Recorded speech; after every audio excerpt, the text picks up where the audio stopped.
नमस्कार, मैं आर.डी. भारती और आप देख रहे हैं बिहारी सुल्तान।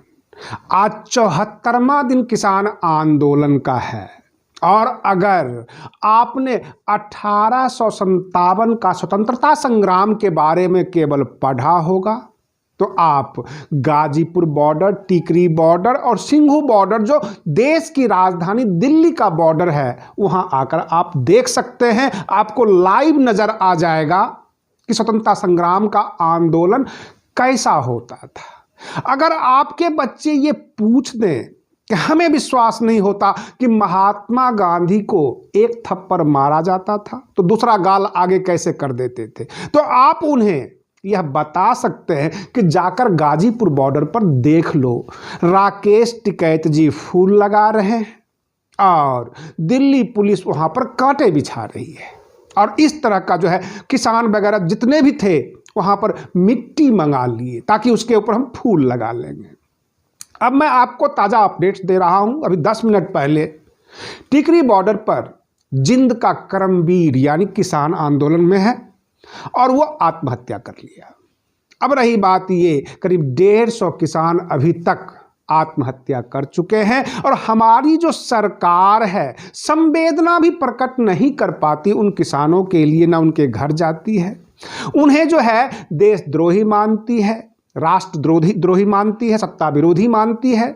सबसे बड़ी बात यह है, मैं आपको बताने वाला हूं इस वीडियो में, कि कल जो पूरे देश का चक्का जाम किया गया, उत्तर प्रदेश, उत्तराखंड और दिल्ली में, यह चक्का जाम क्यों नहीं हुआ, इसका मूल कारण क्या है, आप पूरा वीडियो देखते रहिए। मैं आपको बता दूं, कम से कम 6 पॉइंट ऐसे निकल कर आए विश्वस्त सूत्रों के हवाले से राकेश टिकैत जी के पास कि जो आप चक्का जाम करने वाले हो उसमें कुछ तिरंगा झंडा लेकर अराजक तत्व यानी सत्ता समर्थक तत्व उसमें हिंसा फैलाएंगे, फिर आपको बदनाम करेंगे। और इस वजह से पूरा का पूरा जो किसान आंदोलन है वो अलर्ट पे आ गया और आनन फानन में रातों रात यह फैसला लिया गया कि उत्तर प्रदेश, उत्तराखंड और दिल्ली में चक्का जाम नहीं होगा, क्योंकि इनपुट उन्हीं इलाकों से आई थी।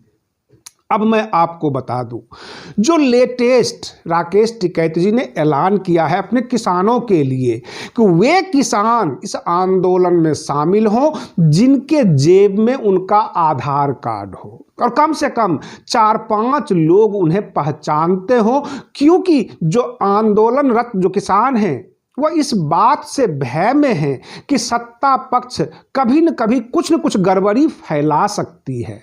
अब भारतीय जनता पार्टी और वर्तमान केंद्र सरकार को संदेह की निगाहों से देखा जाता है और पूरे देश के किसान जो है काफी अलर्ट मोड में आ गए। जहां जहां भी किसान आंदोलन नहीं था, जिन जिन राज्यों में, वहां भी यह फैलता जा रहा है, इसका प्रसार होता जा रहा है।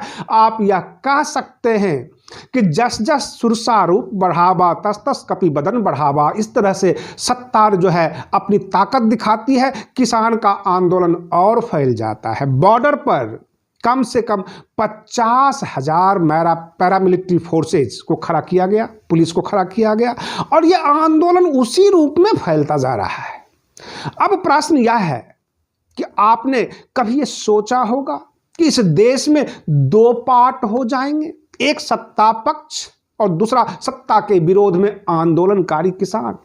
किसानों की कोई जात नहीं होती, कोई धर्म नहीं होता। आपको मैं नज़ारा दिखा सकता हूं। मुजफ्फरनगर में, जैसा कि आपने सुना होगा, मुजफ्फरपुर दंगा हुआ, लेकिन आज की तारीख में हिंदू मुसलमान सब के सब एक जगह आ गए हैं। जाट और किसानों की एकता हो गई है। किसानी के नाम पर और इस आंदोलन के नाम पर जाति धर्म सब खत्म हो गया। बहुत सारी बातें निकल कर आ रही है इस आंदोलन में, कुछ नए नए शब्द आ रहे हैं। अब टिकरी बॉर्डर पर जो है लोगों ने तीनों कृषि बिल को एक नया नाम दे दिया, ट्रिपल मर्डर कॉन्स्पिरेसी। जब हमने उनसे पूछा ये ट्रिपल मर्डर कॉन्स्पिरेसी कैसे, तो उन्होंने साफ साफ कहा कि पहले तो मजदूर की हत्या, उसके बाद किसान की हत्या, और उसके बाद जो इसके लाभार्थी हैं यानी पीडीएस वाले, उनकी भी हत्या होगी। 3 लोगों की हत्या हो रही है। उपभोक्ता को हम पीडीएस वाले कह रहे हैं, पब्लिक डिस्ट्रीब्यूशन सप्लाई यानी जन वितरण प्रणाली की जो दुकान है उसकी भी हत्या होगी इस जो है बिल के साथ। कारण अभी किसानों के पास से जो अनाज मिलता है उस अनाज को सरकार खरीदती है और जन वितरण प्रणाली को दे देती है। वहाँ पे सरकार सब्सिडी लेती है और 2 रुपये 4 रुपये जो भी रेट है जन वितरण प्रणाली की दुकानों में, वहाँ से उनको अनाज दिया जाता है। लेकिन जब ये बिल पास होगा, कॉरपोरेट सस्ते दामों पर किसानों से अनाज उठाएगी और उसी अनाज को सरकार को देगी महंगे दाम पर, और फिर जाकर सरकार उन अनाजों को जन वितरण प्रणाली की दुकान पर ले जाएगी।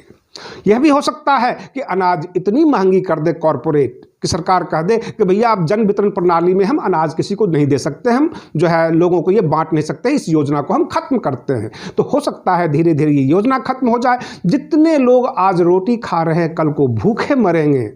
जो आसानी से राशन की दुकान पे जाते हैं, राशन ले लेते हैं, उन्हें राशन नहीं मिलेगा। किसान भी मरेंगे, लाभार्थी भी मरेंगे, मजदूर तो पहले ही मर चुके हैं। और इस तरह से ये सारी बातें निकल कर आ रही है। अब प्रश्न यह उठता है कि जो लोग ये कहते हैं कि कृषि बिल सही है क्योंकि अमेरिका ने अडॉप्ट किया, यूरोप कंट्री ने अडॉप्ट किया, वे लोग आधी बात क्यों बोलते हैं? अमेरिका और यूरोप में किसानों को सब्सिडी मिलती है, अर्थात 50 रुपये किलो गेहूं की कीमत दी जाए और उसके बाद 20 रुपये किलो में आम जनता तक पहुंचाया जाए ताकि 30 रुपये का सपोर्ट किसान को मिल जाए। तो किसानों को क्या ऐतराज हो सकता है, क्योंकि उसको अनुदान मिल गया। और इस तरह से जितने भी डेवलप कंट्री हैं पूरी दुनिया में किसानों को सब्सिडी देकर किसानों को संभाल रखी है। क्या भारत में ऐसा हो रहा है? आप आम खरीदने चले जाएं, आप सब्जी खरीदने चले जाएं, वहां पे सरकार अगर 100 रुपये किलो खरीद ले किसान से और आम जनता को 20 रुपये 30 रुपये किलो प्रोवाइड कर दे, तो जो 70-80 रुपये जो बीच का गैप है किसानों को मिल जाएगा। किसानों को क्या ऐतराज है? वही तो वो मांग रहे हैं कि एमएसपी की हमें गारंटी दे दो। कॉरपोरेट ही लाना चाहते हो तो हमारे जो अनाज की मूल्य है इसकी गारंटी दे दो, और ये गारंटी देने को तैयार नहीं है। कहने का तात्पर्य यह है कि पड़ोस का जो बेटा है वो आईएएस बना, इतना बोल देना, ये नहीं बताना कि पड़ोस के बेटे को कितनी सुख सुविधाएं दी गई है तब जाके वो आईएएस बना है। ये उस पिता की तरह है जो हमेशा अपने बच्चों को कोसते रहते हैं, सुख सुविधा के ध्यान नहीं रखते, बस उसकी उपलब्धि गिनाते रहते हैं। और ऐसा ही हमारी वर्तमान सरकार कर रही है। जब जब कोई सामने सवाल कर दिया जाए तो बाहर के अन्य मुल्क जो डेवलप कंट्री है उसकी वो उदाहरण दे देते हैं, लेकिन डेवलप कंट्री अपने किसानों को कितनी सुख सुविधा दे रखी है, कितनी सब्सिडी देती है, इसका वो जिक्र नहीं करते। मुख्य झगड़े का कारण यहाँ पर है। और किसान इसलिए उग्र हो रहे हैं कि हम सारी बात मानने को तैयार हैं। अगर आप समानता दिखाते हो तो हर जगह समानता दिखा दो। जैसे वहाँ पर कॉरपोरेट, जैसे कि अमेरिका में अमेजन ने संभाल रखा है, अमेजन एक कॉरपोरेट है, लेकिन अमेरिका कितना अपने किसानों को सब्सिडी देती है ये जिक्र भारत सरकार नहीं करती। और जब कोई इसमें जिक्र कर दे तो ये कहते हैं ये भारत का आंतरिक मामला है। क्या आंतरिक मामले में आप कुचल डालेंगे, किसानों को मार देंगे और इस तरह से इनकी जो भी मांग है आप नहीं सुनेंगे? ध्यान रखिए, किसान है तो देश है, किसान है तो जवान है। यहाँ तक राकेश टिकैत जी ने यहाँ तक ऐलान कर दिया कि पूरे देश में घूमूंगा और हर किसान से कहूँगा अपने अपने बच्चों का फोटो अपने सीने में लगाकर और बैठ जाइए जो जहाँ है। और इस तरह से पूरे देश भर का आंदोलन होगा। सरकार समझ नहीं पा रही है, ये आंदोलन धीरे धीरे धीरे धीरे गुम आग की तरह है जो कभी भी भभक जाएगी, कभी भी कुछ भी हो सकता है और सरकार को इस बात का अंदेशा नहीं है। आप बने रहिए बिहारी सुल्तान चैनल पर। हम फिर मिलते हैं एक अगले वीडियो में, तब तक के लिए धन्यवाद।